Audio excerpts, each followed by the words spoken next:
இன்றைக்கி 12th maths chapter 2 example 2.1ல் third sum பார்க்கலாம். ஃபஸ்ட்டு என்ன பண்ணணும், I பவர் 4 விட வேல்யூ அதிகமாக இருக்குது.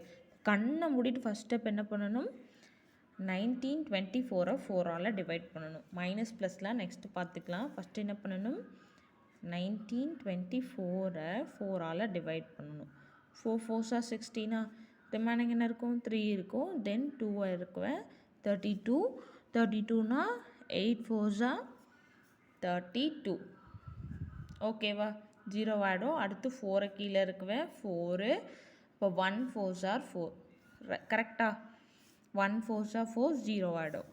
தென் 2018 4 விட அதிகமாக இருக்குது. அப்போது 2018 நான் எதால் டிவைட் பண்ணும், 4ஆல் டிவைட் பண்ணுவேன்.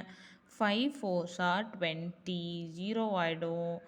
1 கீழே இருக்குவேன் 10. அப்போ 0 போட்டு 8 கீழே இருக்குவேன். 18 4 4s 16 வரும். 16னா ரிமைனிங் 2 இருக்கும். ஓகேவா, இப்போ ரிமைனிங் 2 இருக்குமா, சாரி கூட கொஞ்சம் மேலே போயிடுச்சு, 2 வந்துருச்சா. இப்போ நான் I power minus 1924 plus I power 2018 எப்படி எழுதலாம், மைனஸை வெளியிலே வச்சுக்கோங்க. 481 4 into 481 ப்ளஸ் 0ன்னு எழுதலாமா. ப்ளஸ் அடுத்து என்ன இருக்குது, I பவர் 2018 எப்படி எழுதலாம், 4 into 504 ப்ளஸ் 2ன்னு எழுதலாமா. இது எப்படி இருக்குது நமக்கு, a power m plus n equal to a power m dot a power nன்னு எழுதலாமா.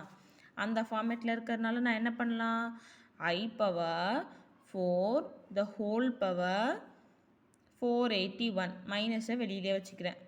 தென் I பவர் 0 இருக்குமா, ப்ளஸ் I பவர் இதை நான் எப்படி எழுதலாம், 4 into 504 ப்ளஸ் I பவர் 2ன்னு எழுதலாம். இப்போது இதை நான் எப்படி எழுதலாம், I பவர் 4ஓட value 1 power minus 481 I power 0. இங்கே என்ன வரும், I power 4 the whole power 504ன்னு வரும், ப்ளஸ் I பவர் 2. இப்போது மைனஸ் 1 எத்தனை டைம்ஸ் பண்ணாலும் 1 தான் வரப்போகுது. I பவர் 0ஓட வேல்யூ என்னது, 1.